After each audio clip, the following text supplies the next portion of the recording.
Picture this: Hong Kong, June 2013. The Mira Hotel in Kowloon, room 2014.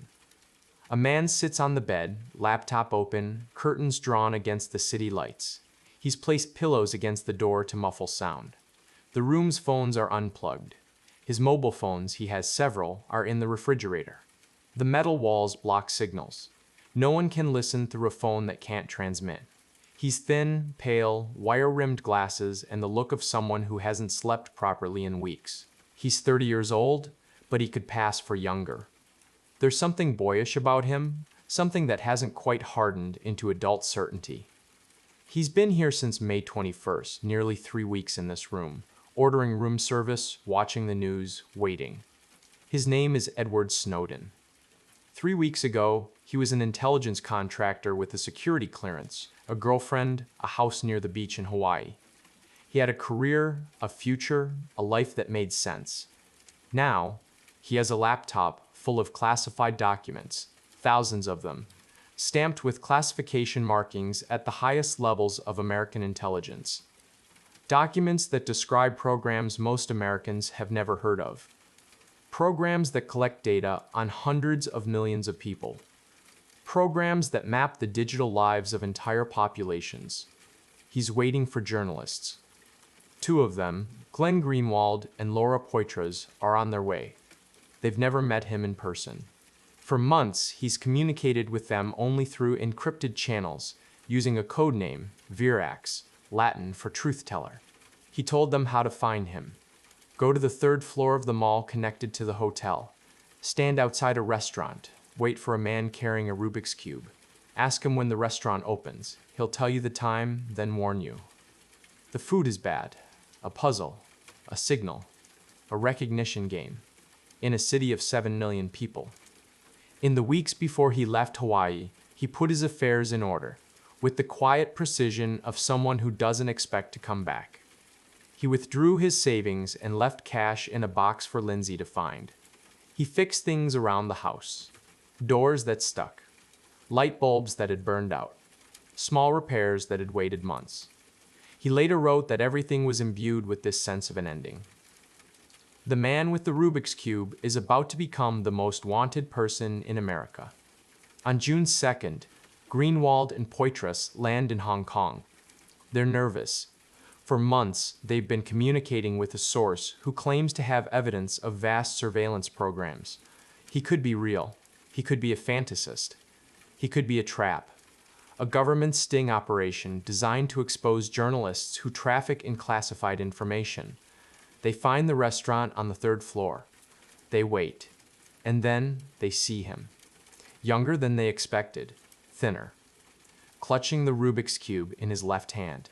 He's nervous too, scanning the crowd, checking to see if they've been followed. He asks them to follow him. They take the elevator to another floor, walk through the hotel corridors, arrive at room 1014. Inside, the paranoia becomes visible. Pillows against the door, phones in the fridge. He asks for their devices and places them in the microwave. Another Faraday cage, blocking signals. He tells them to place pillows over the room's smoke detector. Cameras can be hidden anywhere. Then he opens the laptop. For the next 8 days, in this hotel room, Edward Snowden will show 2 journalists exactly how much the United States government knows about its citizens. He'll walk them through programs with code names like PRISM and X-Keyscore. He'll explain how the National Security Agency collects phone records on every call made in America.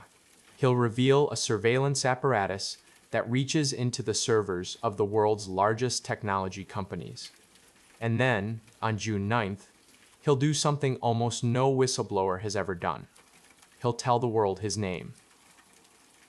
Before we go further, I want to be clear about what this is and what it isn't. This isn't speculation. This isn't conspiracy theory. The documents Edward Snowden leaked are now public. The programs he revealed have been examined by courts, debated in Congress, analyzed by journalists around the world. Some have been ruled illegal. Others continue to this day. What follows is the story of how one person came to possess the most classified secrets of the world's most powerful intelligence agency, and what happened when he decided to share them. We'll trace his path from true believer to whistleblower. We'll examine exactly what the NSA was doing, the specific programs, the specific capabilities, the specific ways your phone and your computer and your daily life generate data that governments can collect and search. We'll follow his flight from Hawaii to Hong Kong to Moscow, where he remains to this day, not by choice, but by circumstance. And we'll look at what happened afterward, the reforms that passed, the programs that continued, the court ruling 7 years later that declared the surveillance he exposed was illegal. This is the story of Edward Snowden. Welcome to Late Mysteries. Edward Joseph Snowden was born on June 21, 1983 in Elizabeth City, North Carolina. His family was government through and through. His father, Lonnie, was an officer in the Coast Guard. His mother, Wendy, worked as a clerk at the Federal District Court in Baltimore. His grandfather had been a rear admiral in the Coast Guard, stationed at the Pentagon on September 11, 2001. Public service wasn't just a career path. It was the family tradition. It was what Snowdens did. They moved to Maryland when Edward was young. He grew up in the shadow of Fort Meade, home to the National Security Agency, though he didn't know then what those buildings contained, what kind of work happened behind those fences. To him, they were just part of the landscape. Government buildings in a government town. He was a bright kid, but not a distinguished student. He dropped out of high school in his sophomore year, bored, restless, not suited to the structure. He later earned his GED and took classes at a community college. But his real education happened elsewhere. He found it on the internet. In the late 1990s and early 2000s, online communities were forming around shared interests in technology, security, hacking. Snowden was drawn to this world. He spent hours in chat rooms and forums, learning from people who understood how systems worked, how they could be built, how they could be broken, how information flowed through networks. He went by the username The True Hoo-Ha. He was curious, argumentative, opinionated. He believed in the internet as a space of freedom. He believed in technology as a tool for individual empowerment. Then came September 11, 2001. Snowden was 18 years old when the towers fell. Like millions of Americans, he watched the coverage in horror. Like millions of Americans, he felt something shift in his understanding of the world. The country was under attack. The country needed defending. But for Snowden, this wasn't abstract. His grandfather was at the Pentagon that day. The plane that hit the building crashed just 200 yards from his office. He survived, but others didn't. The attacks made it personal. Snowden wanted to serve. He enlisted in the United States Army in 2004. He didn't want a desk job. He wanted to be in the fight. He signed up for a program that would funnel him towards special forces, the elite units that would be hunting down the people responsible for September 11th. Basic training at Fort Benning, Georgia. He pushed himself hard. During an exercise, he broke both of his legs. The injuries were severe enough that he couldn't continue. He received an administrative discharge. His military career was over before it began, but a drill sergeant told him something he would remember. There are other ways to serve your country. Not everyone fights with a rifle. Snowden's technical skills opened doors that his incomplete formal education might have closed. He was good with computers, not just good, exceptional. He understood systems at a level that made him valuable to agencies that were desperately trying to modernize after September 11th. In 2006, the CIA hired him for a position in their Global Communications Division. He would help manage the agency's IT infrastructure, the networks and servers that intelligence officers around the world depended on. He received a security clearance, then a higher one. He moved through the bureaucracy quickly, proving himself reliable and skilled. In 2007, he was stationed in Geneva, Switzerland, working under diplomatic cover. Officially, he was an IT specialist at the American mission to the United Nations. Unofficially, he was maintaining the CIA's computer network in Europe. He was good at his job. He saw things most people never see: how intelligence operations actually work, the tools and methods and daily reality of espionage. Something happened in Geneva that stayed with him. He later described an operation where CIA officers targeted a Swiss banker who had access to financial information the agency wanted. The plan was to compromise him, get him drunk, encourage him to drive home, then arrange for him to be arrested for DUI. Once he was in legal trouble, a CIA operative would befriend him, offer to help, and eventually recruit him as an asset. The operation worked. The banker was compromised, recruited, used. Snowden watched this unfold and felt uneasy. The banker wasn't a terrorist. He wasn't a threat to anyone. He was just a person with access to information the CIA wanted, and they had destroyed his life to get it. This wasn't what Snowden had signed up for. He had wanted to protect America from the people who attacked it. This felt like something else. Manipulation, exploitation, power exercised without accountability. He didn't act on these doubts, not yet, but they stayed with him. In 2009, Snowden left the CIA to work as a contractor, first for Dell, then for Booz Allen Hamilton. Both companies had lucrative contracts with the NSA. Contractor work paid better than government employment. It also gave him more mobility, more access, more visibility into different programs. He worked at NSA facilities in Japan, then in Hawaii. By his late 20s, he had access to some of the most classified programs in the American intelligence community. His job title was infrastructure analyst. In practice, he was a systems administrator with extraordinary access, the kind of person who keeps networks running, who can see into corners of the system that even senior officials can't. He was stationed at an NSA facility in Hawaii, built inside a tunnel carved into the mountains during World War II, a relic of one era of conflict, repurposed for another. He had a girlfriend, Lindsay Mills, a photographer and dancer he'd met online. They lived together near the beach. He made good money doing work he believed mattered. He had every reason to be content. The more access Snowden gained, the more he saw that troubled him. It wasn't any single program. It was the scope, the scale, the gap between what officials said publicly and what the documents showed was actually happening. He watched intelligence briefings describe targeted surveillance, going after specific suspected terrorists with specific warrants. Then he saw the databases, millions of records, hundreds of millions, entire populations worth of data, collected in bulk, stored indefinitely.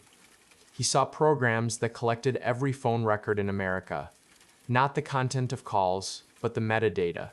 Who called whom, when, for how long, from where. He saw programs that reached into the servers of Google, Facebook, Apple, Microsoft, programs that gave analysts the ability to search through vast archives of emails and chats and browsing histories. And he saw how it was hidden, classified at the highest levels, authorized by secret courts whose rulings were themselves secret, built on legal interpretations that the public wasn't allowed to know existed. The people in charge had decided, in secret, that the Constitution meant something different than everyone thought it meant. And no one outside a small circle was allowed to disagree, because no one outside that circle knew. March 12, 2013. A hearing of the Senate Intelligence Committee. Director of National Intelligence, James Clapper, sits before the senators. He's the top intelligence official in the country, the man who oversees the NSA, the CIA, and all 16 agencies of the intelligence community. Senator Ron Wyden asks him a direct question. Wyden is known as a privacy hawk. He's been raising concerns about surveillance for years, but he's constrained by classification. He can't say publicly what he knows from classified briefings, so he asks Clapper to say it. Does the NSA collect any type of data at all on millions or hundreds of millions of Americans? A simple question, yes or no. Clapper pauses. He rubs his head. He looks uncomfortable. No, sir. Wyden presses. It does not. Not wittingly, Clapper says. There are cases where they could inadvertently perhaps collect, but not wittingly. Edward Snowden was watching. He had access to the programs. He had seen the databases. He knew that the NSA was collecting data on hundreds of millions of Americans. Not inadvertently, not by accident, but deliberately, systematically, as a matter of policy. The Director of National Intelligence had just told Congress something that wasn't true. Months later, after Snowden's revelations, Clapper would call his statement clearly erroneous. He would say he had misunderstood the question, or given the least untruthful answer he could give in an unclassified setting. The phrase least untruthful became infamous. It captured something about how the intelligence community operated in a world where truth was classified and lies were considered acceptable as long as they were technically deniable. Snowden watched the testimony and saw something clearly. The people in charge were not being honest. They were not being honest to the institution that was supposed to provide oversight. If Congress didn't know the truth, the public had no chance. Someone had to tell them. To understand what Snowden revealed, you have to understand what the NSA had built. Start with PRISM. PRISM was a system that allowed the NSA to collect data from 9 of the world's largest technology companies: Microsoft, Yahoo, Google, Facebook, Paltalk, YouTube, AOL, Skype, and Apple. Through PRISM, the NSA could obtain emails, photographs, video files, voice and video calls, social networking details, login information, and file transfers. PRISM, not through hacking, through a legal framework that compelled these companies to provide access. The way it worked, the NSA would submit a request through a secure portal. The companies would retrieve the relevant data and deliver it. They were legally prohibited from telling anyone, including their users, what they were handing over. The NSA considered PRISM the #1 source of raw intelligence used for NSA analytic reports. According to internal documents, it accounted for 91% of the NSA's internet traffic acquired under Section 702 of the Foreign Intelligence Surveillance Act. 91%. Nearly all of the NSA's internet intelligence flowed through this single program, drawing data from the companies that billions of people trusted with their digital lives. If PRISM was how the data came in, X-Keyscore was how analysts searched it. X-Keyscore was described in NSA training materials as an analytic framework, a search engine for surveillance. It allowed analysts to dig through the vast pools of data that PRISM and other programs collected. The Guardian called it the NSA's Google. In an interview, Snowden explained what it could do.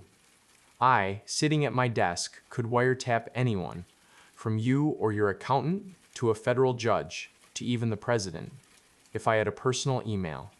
The system ran on Linux, using Apache web servers and MySQL databases. It ingested data continuously from internet traffic flowing through fiber optic cables.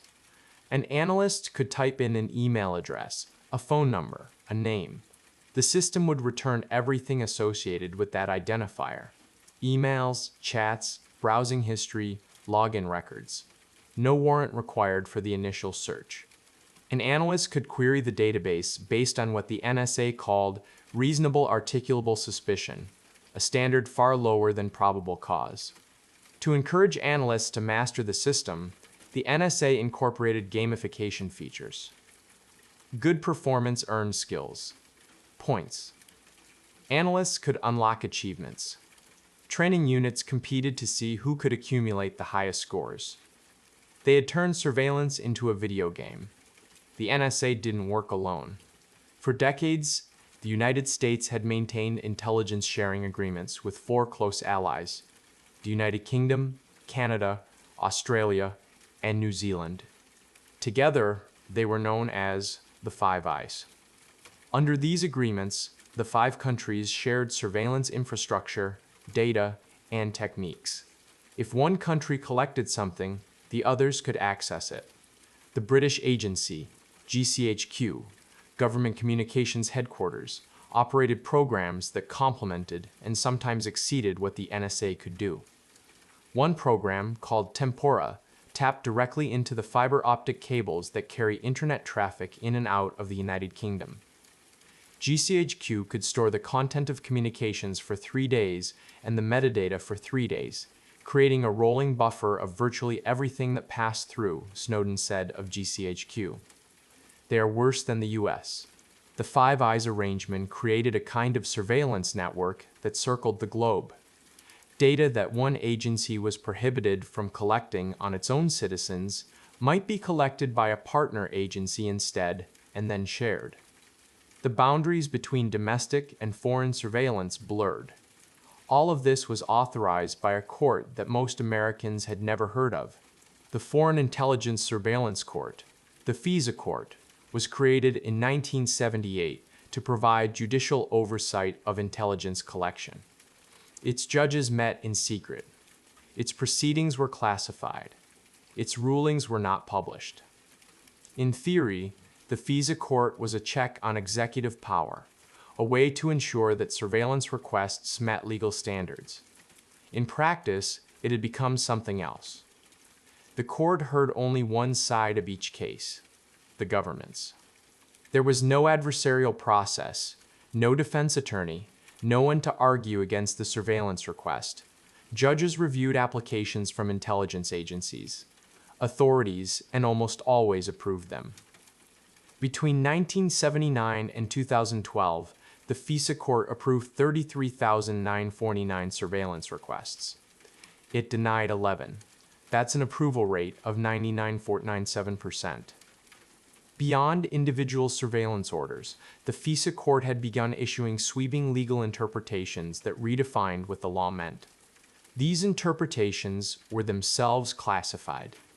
The court had developed, in secret, a body of law that governed surveillance, and the public wasn't allowed to know what that law said.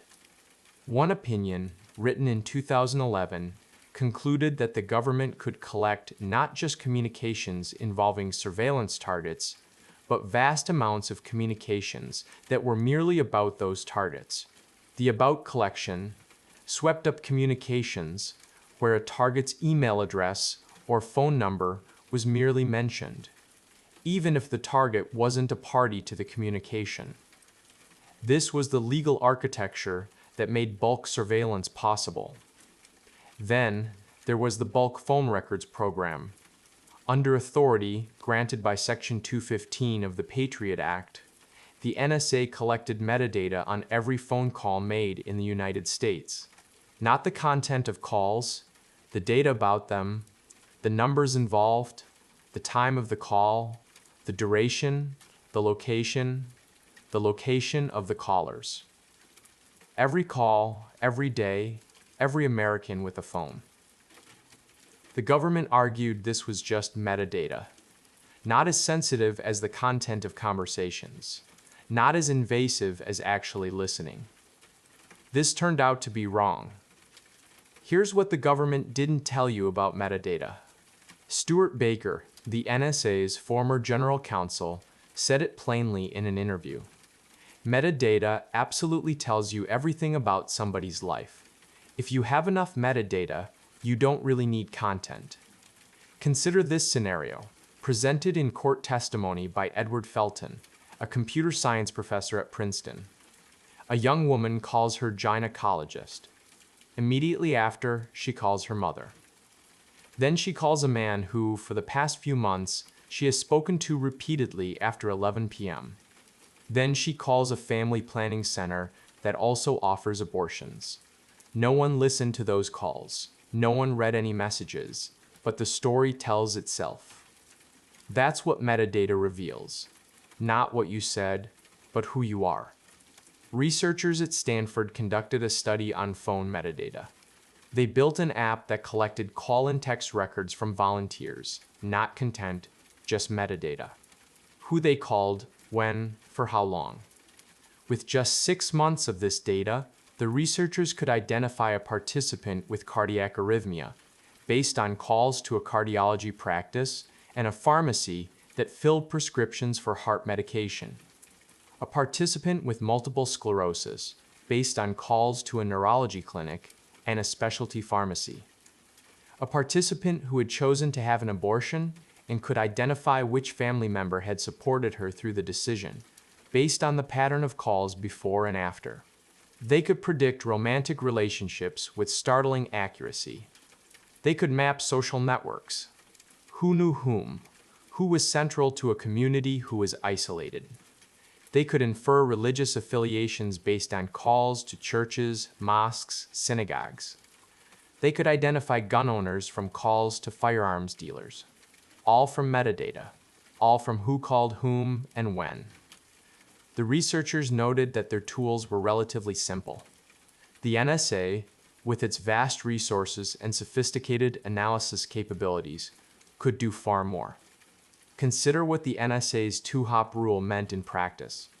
When analysts investigated a target, they were authorized to examine not just that person's communications, but the communications of everyone that person contacted, the first hop, and everyone those people contacted, the second hop. The Stanford researchers calculated what this meant mathematically. Starting from a single phone number, a two-hop search could encompass more than 25,000 individuals. 25,000 people connected to one seed number. 25,000 people whose records could be examined because of their indirect connection to a single target. In the first 7 months of 2018 alone, years after the reforms were supposed to limit the program, the NSA collected metadata on over 19 million phone numbers. This is what bulk collection means. Not reading your messages, mapping your life and the lives of everyone connected to you. PRISM collected data from tech companies. But the NSA had another approach, intercepting data as it traveled. This was called upstream collection. The physical infrastructure of the internet. The fiber optic cables that carry data across oceans and between continents runs through specific points. Junction boxes, landing stations, choke points where vast amounts of traffic converge. The NSA, working with telecommunications companies and partner agencies, installed collection equipment at these points. They didn't need to ask Google for your email. They could copy it as it traveled through the cables. An internal NSA presentation boasted that upstream collection allowed the agency to collect communications as data flows past. The British program Tempora was similar. According to documents Snowden revealed, GCHQ was tapping fiber optic cables and storing vast volumes of data. The NSA had access to that data through the Five Eyes arrangement. Together, the programs could intercept virtually any internet traffic. Not targeted interceptions of specific suspects, but bulk collection of everything that flowed through. The documents showed that by March 2013, the NSA had collected 97 billion pieces of intelligence from computer networks worldwide in a single month. It went beyond communications. The NSA tracked financial data through a unit called Follow the Money. They monitored credit card transactions, bank transfers, international payments. They had access to data from SWIFT, the system that handles most international money transfers.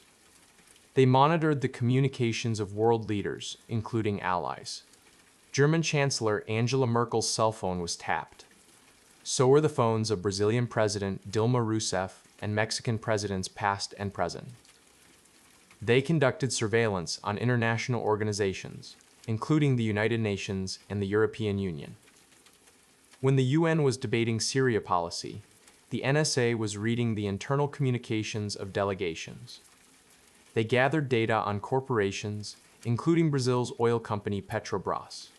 Snowden alleged that NSA engaged in industrial espionage, gathering economic intelligence that had nothing to do with national security. The scope kept expanding. The mission kept creeping. Collect everything. Store everything. Search it later. And all of it was classified. All of it was hidden behind legal interpretations that the public wasn't allowed to see. until Edward Snowden opened his laptop in room 1014. Snowden didn't act impulsively. He planned carefully, over months. His first attempt to reach a journalist failed. In December 2012, he contacted Glenn Greenwald, a columnist for The Guardian who had been writing critically about government surveillance and civil liberties for years. Snowden sent him an encrypted email asking him to set up secure communications. Greenwald didn't respond. He wasn't set up for the kind of security Snowden required. He found the encryption process confusing and put it off. Snowden was frustrated, but not deterred. He made a 12-minute video tutorial explaining how to install and use encryption software. He sent it to Greenwald with the subject line, GPG for journalists. Greenwald still didn't follow through. The story might have ended there, so Snowden tried someone else, Laura Poitras. Poitras was a documentary filmmaker who had spent years making films about the war on terror. Her work had drawn attention from the government. She'd been detained and questioned at airports more than 40 times. Her equipment had been confiscated. She knew she was being watched. Because of this, she knew how to communicate securely. She had learned the tools that Greenwald hadn't bothered to install. In January 2013, Snowden sent her an encrypted email. He didn't identify himself. He described programs she'd never heard of, surveillance operations of a scope she hadn't imagined. He told her the passphrases for her encryption needed to be stronger. Assume that your adversary is capable of 1 trillion guesses per second, he wrote. At the end of each description of a surveillance program, he wrote some version of the same phrase. This I can prove. Poitras read the message, then disconnected from the internet and deleted it from her computer. I thought, okay, if this is true, my life just changed, she later said. She reached out to Greenwald. This time, he paid attention. For months, Snowden gathered documents. He was methodical about what he took. Not everything he could access, but specific evidence of specific programs. He wanted to prove what he was saying, not simply dump data. He used his system administrator privileges to move through NSA networks, collecting classified presentations, internal communications, legal memoranda. He copied them to encrypted drives. He was careful to take only documents he believed the public needed to see. He later said he reviewed every document to ensure it was legitimately in the public interest. I carefully evaluated every single document I disclosed to ensure that each was legitimately in the public interest, he said. There are all sorts of documents that would have made a big impact that I didn't turn over. He also prepared himself for what would come after. He knew that once he revealed himself, his life as he'd known it would be over. No more career, no more country, possibly prison, possibly worse. In the weeks before he left Hawaii, he put his affairs in order with the quiet precision of someone who doesn't expect to come back. He withdrew his savings and left cash in a box for Lindsay to find. He fixed things around the house. He made small repairs that had been waiting for months. He didn't tell Lindsay where he was going. He told his employer he needed medical leave. He used epilepsy as the cover story.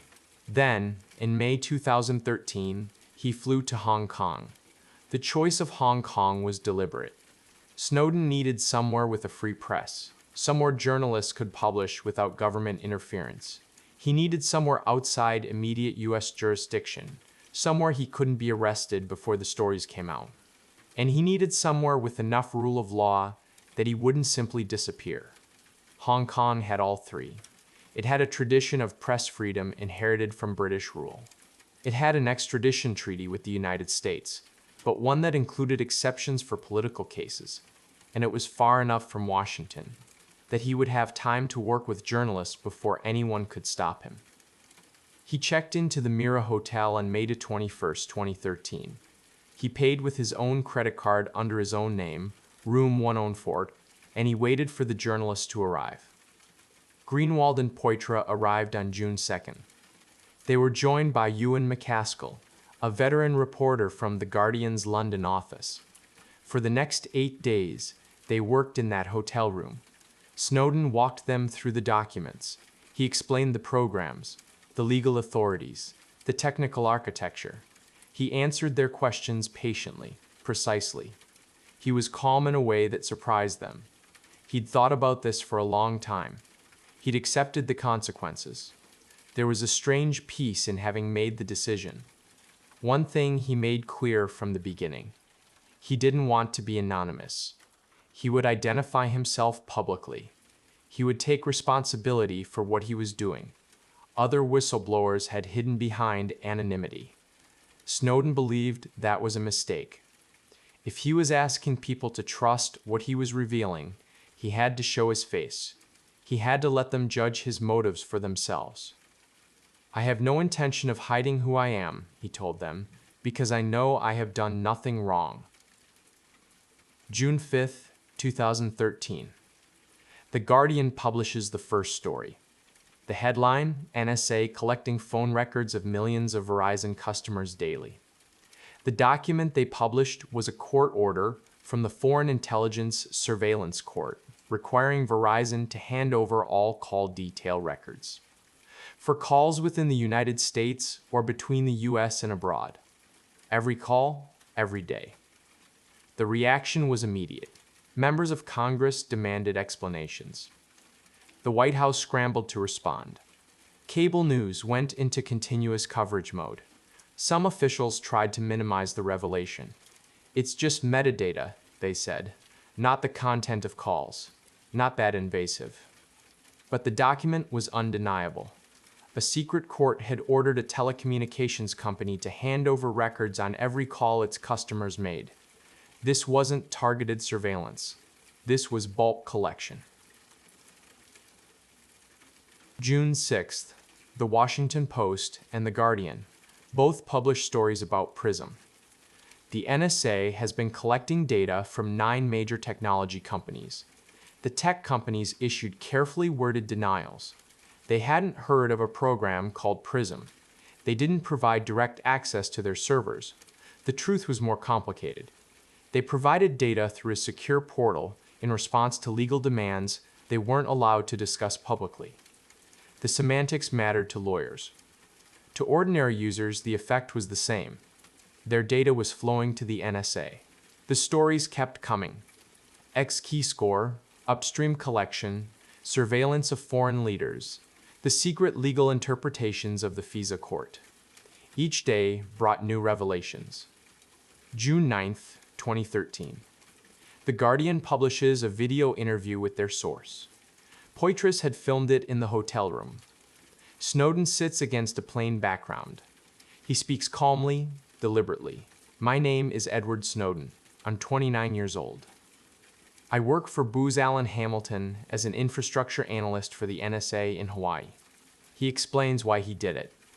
"I'm willing to sacrifice all of that because I can't, in good conscience, allow the US government to destroy privacy, internet freedom, and basic liberties for people around the world with this massive surveillance machine they're secretly building." He knows what's coming. He accepts it. "I don't want to live in a world where everything that I say, everything I do, everyone I talk to, every expression of creativity or love or friendship is recorded." The video was viewed millions of times. The world learned who he was. Within hours, the Department of Justice charged him with 2 counts of violating the Espionage Act of 1917 and 1 count of theft of government property. Edward Snowden was now a wanted man. The US government moved fast. They revoked his passport. They filed charges that could send him to prison for decades. They sent an extradition request to Hong Kong. Snowden had known this would happen. He'd prepared as best he could. But preparation and reality are different things. He was now a fugitive in a hotel room with the full weight of the American government trying to bring him back. He couldn't stay at the Mirror. The media had found him. Cameras were staking out the lobby. Through contacts arranged by journalists and activists, he found temporary refuge with a group of asylum seekers living in Hong Kong, refugees from Sri Lanka and the Philippines who were themselves in legal limbo. They took him in, hiding him in their cramped apartments while lawyers worked on his case. It was an unlikely alliance, one of America's most wanted men, sheltered by some of the city's most vulnerable people. But he couldn't stay hidden forever. He needed to leave Hong Kong. The question was where? Snowden applied for asylum in more than 20 countries: Ecuador, Iceland, Austria, Bolivia, Brazil, Finland, France, Germany, India, Ireland, Italy, the Netherlands, Nicaragua, Norway, Poland, Russia, Spain, Switzerland, Venezuela, China. Most didn't respond. Some explicitly refused. Others indicated privately that they were too afraid of American pressure to help. The US made clear that any country that aided Snowden would face consequences. This wasn't an ordinary extradition case. This was about sending a message. On July 2nd, they demonstrated just how far they would go. The plane of Bolivian President Evo Morales was flying back from a conference in Moscow. US intelligence suspected, incorrectly, that Snowden might be aboard. Austria, France, Portugal, and Spain all closed their airspace to the presidential aircraft. The plane was forced to land in Vienna. Austrian officials searched it. Snowden wasn't there. He'd never been there. But the message was unmistakable. The United States was willing to violate the diplomatic norms, protecting a head of state's aircraft to catch one man. No country that helped him would be safe from pressure. WikiLeaks helped arrange his departure from Hong Kong. Sarah Harrison, a British journalist and activist working with the organization, would accompany him. The plan? Fly from Hong Kong to Moscow. From Moscow, take a connecting flight to Cuba, then onward to Ecuador or another Latin American country that might offer asylum. On June 23, 2013, Snowden boarded an Aeroflot flight to Moscow's Sheremetyevo airport. He was leaving everything behind: his country, his family, his former life. But something happened mid-flight. The US government, which had been tracking his movements, revoked his passport while he was in the air. When he landed in Moscow, he couldn't board his connecting flight. He couldn't leave the airport. He was stuck in the transit zone, legally not in Russia, but unable to go anywhere else. He was trapped. For 39 days, Edward Snowden lived in Sheremetyevo Airport. He slept in the transit lounge on airport seats. He ate at airport restaurants. He used airport bathrooms. He had no clothes except what he was wearing. Sarah Harrison stayed with him, helping manage communications and legal negotiations. The transit zone was a kind of limbo, technically international territory, not Russian soil. He couldn't enter Russia without permission. He couldn't leave without a valid passport. His lawyers worked frantically, trying to find a country that would accept him. Their applications kept coming back, rejected or unanswered. The United States continued pressuring every nation that might consider offering asylum. Venezuela indicated some interest, but Snowden would have had to fly through airspace controlled by US allies to get there. After the Morales incident, that route was closed. The days stretched on. 1 week, 2 weeks, a month. On August 1st, 2013, Russia granted Snowden temporary asylum for 1 year. He was allowed to leave the airport. He was given permission to live and work in Russia. He was, for the moment, safe. The White House expressed extreme disappointment. President Obama canceled a planned summit meeting with Vladimir Putin. Relations between the two countries, already strained over Syria and other issues, grew colder. But Snowden was out of the transit zone. He could stop sleeping on airport furniture. He moved to an undisclosed location in Moscow. He began, slowly, to build something resembling a life. His asylum was later extended. In 2020, he received permanent residency. In 2022, he was granted Russian citizenship. He remains there today. Snowden didn't choose Russia. He was trapped there. But Russia chose to keep him. There's no extradition treaty between Russia and the United States. Legally, Russia wasn't obligated to hand him over. But that doesn't fully explain why they granted asylum. Why absorb the diplomatic cost? Several factors were at play. For Russian state media, Snowden was a propaganda gift. Here was proof that the United States, which had spent years lecturing Russia about surveillance and human rights, was conducting mass surveillance on its own citizens. Russian television called the NSA revelations a resounding flop of the American special services, the biggest one in history. Putin himself framed it as American incompetence. At an economic forum, he said, "He turned up on our territory because of non-professional actions of the Americans themselves who tried to catch him." There was also an element of revenge. For years, the United States had criticized Russia's human rights record. Congress had passed the Magnitsky Act in 2012, imposing sanctions on Russian officials connected to the death of Sergei Magnitsky, a Russian whistleblower who died in prison after exposing government corruption. Putin saw Snowden as a mirror to hold up to America. You lecture us about whistleblowers? You condemn us for surveillance. And here is how you treat your own. Margarita Simonian, head of the Russian state network, RT, put it bluntly, Russia is showing the world that it's okay to do something that the US really, really, really doesn't want. Nothing will happen. Do we have to give him away just because the US wants so? We don't think so. And there were practical considerations. Russian polls showed a majority supported giving Snowden asylum. It was popular domestically. It played well internationally, especially in countries skeptical of American power. The irony wasn't lost on observers. Russia is not a haven for free speech. Independent journalists face harassment, imprisonment, worse. Opposition figures have been poisoned. Media outlets that criticize the Kremlin face closure or are driven out of the country entirely. One Russian journalist asked about the contradiction. Put it simply, if you are looking for a country which is more free than the United States, Russia would not be your next choice. He's been publicly critical of Russia's human rights record, including criticizing Putin by name. He's spoken out against Russian surveillance laws. He hasn't been a propaganda tool for the Russian government, at least not a willing one. He says Russian intelligence approached him when he first arrived. They wanted him to cooperate. He refused. If I had played ball, he told NPR, I would have left on day one in a limo. I would have been living in a palace. You would have seen them giving me parades in Red Square.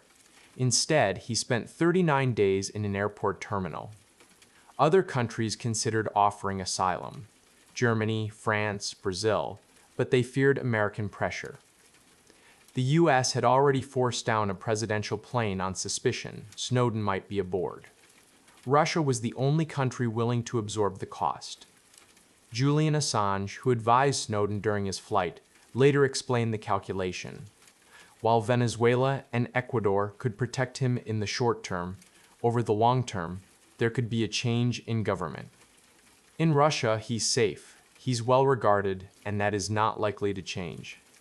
Snowden has said repeatedly, I never intended to end up in Russia. The US government waited until I departed Hong Kong to cancel my passport in order to trap me in Russia. Whether that's the complete picture is something each person must judge for themselves. The Snowden revelations created a global shockwave. Newspapers won Pulitzer Prizes for their reporting. Laura Poitras' documentary Citizen4, filmed in that Hong Kong hotel room, won the Academy Award for Best Documentary. Foreign leaders expressed outrage, some genuine, some performed. Brazil's president, Dilma Rousseff, canceled a state visit to Washington after learning the NSA had tapped her phone and spied on the state oil company. Germany demanded explanations after discovering Chancellor Merkel's cell phone had been monitored. The European Parliament passed resolutions condemning mass surveillance.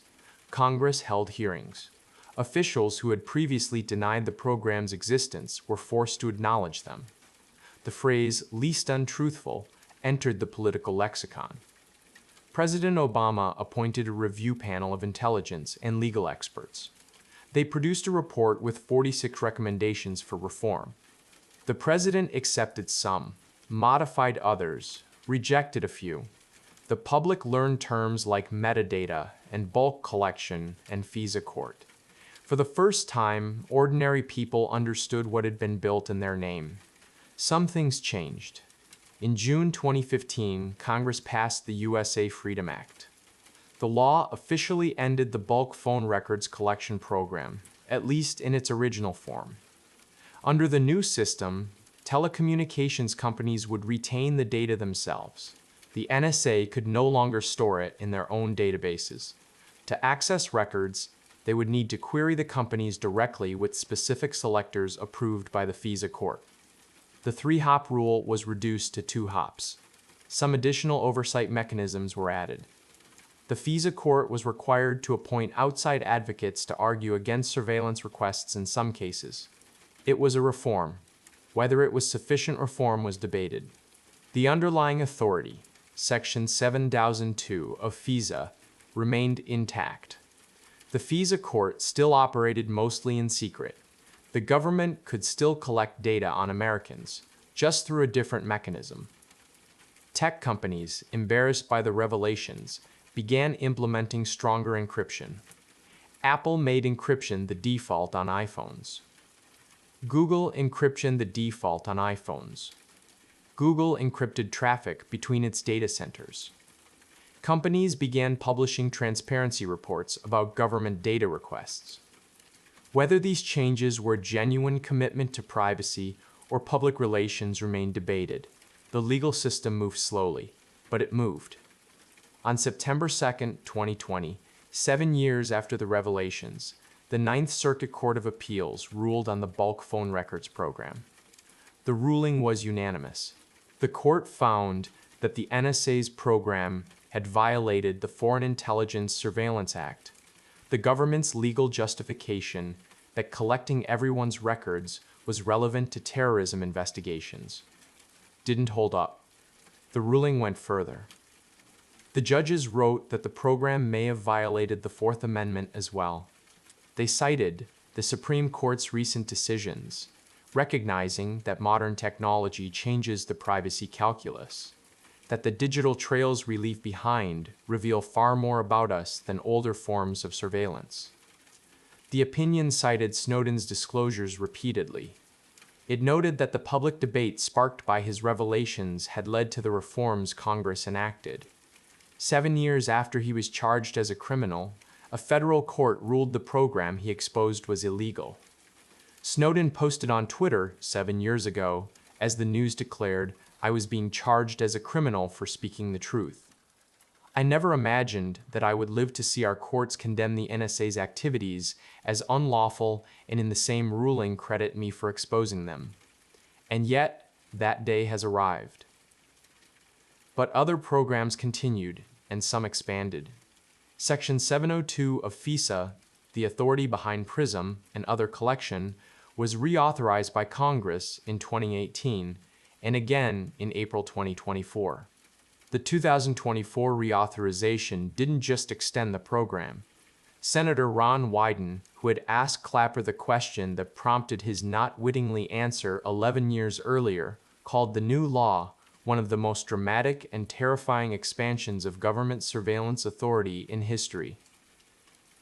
The legislation broadened the definition of who could be compelled to assist with surveillance. It expanded the range of businesses and service providers that could be required to help the government collect data. A warrant requirement was proposed, a requirement that the FBI get court approval before searching the communications of Americans. The House vote was 212 to 212, a tie. The amendment failed by a single vote.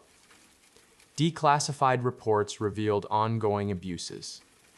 FBI agents had searched the Section 702 database for communications of 19,000 donors to a congressional campaign without any indication these people were suspected of crimes. An FBI analyst searched the database for a party in a personal family dispute. An NSA analyst searched for people they'd met through an online dating service. These weren't hypothetical concerns. They were documented incidents revealed in government reports. The infrastructure Snowden revealed was not dismantled. It was maintained. It was renewed. It was expanded. It continues. Edward Snowden lives in Russia. He married Lindsay Mills in 2017. She moved to Moscow to be with him. They have 2 children. He works remotely for various technology organizations, gives speeches via video link, serves as president of the Freedom of the Press Foundation. He contributes to privacy-focused projects and speaks regularly about surveillance issues. In 2019, he published a memoir called Permanent Record. The US government sued to seize the proceeds, arguing he had violated non-disclosure agreements by publishing without submitting the manuscript for review. He is now 41 years old. He has spent more than a decade in exile. He says he would return for a fair trial, one where he could explain to a jury why he did what he did, where the jury could see the classified material and judge whether the public benefited from its disclosure. That trial does not currently exist under American law. The Espionage Act does not allow a public interest defense. If he returned, he would be permitted only to admit or deny that he disclosed classified information, not to explain why. No one becomes a whistleblower because they want to, he said. No one becomes a whistleblower because it has a happy ending. Your phone knows where you are right now. It knows where you were yesterday, last week, last year. It knows how long you stayed at each location. It can distinguish between your home and your office and the bar you stopped at on Thursday night. Your phone knows who you call and how often, who you text, what apps you use and when, how long you spend on each one. Your email provider has every message you've ever sent or received, every draft you started and deleted, every attachment, every contact. Your search engine knows what you're afraid of, what you're curious about, what you're planning, what keeps you up at night, what you don't want anyone else to know. Your social media knows your political views, your religious beliefs, your relationships, the events you attend, the groups you join, your mood over time. Your streaming service knows what you watch. Your shopping apps know what you buy. Your fitness tracker knows your heart rate, your sleep patterns, your daily movement. All of this data exists. All of it is stored somewhere. All of it can be accessed by the companies that collect it, by governments that compel those companies, by hackers who breach their systems. This is the world we've built. This is the trade we've made. Every time you use a free service, you make a transaction, you get access, they get data. Google gives you email. You give them every message.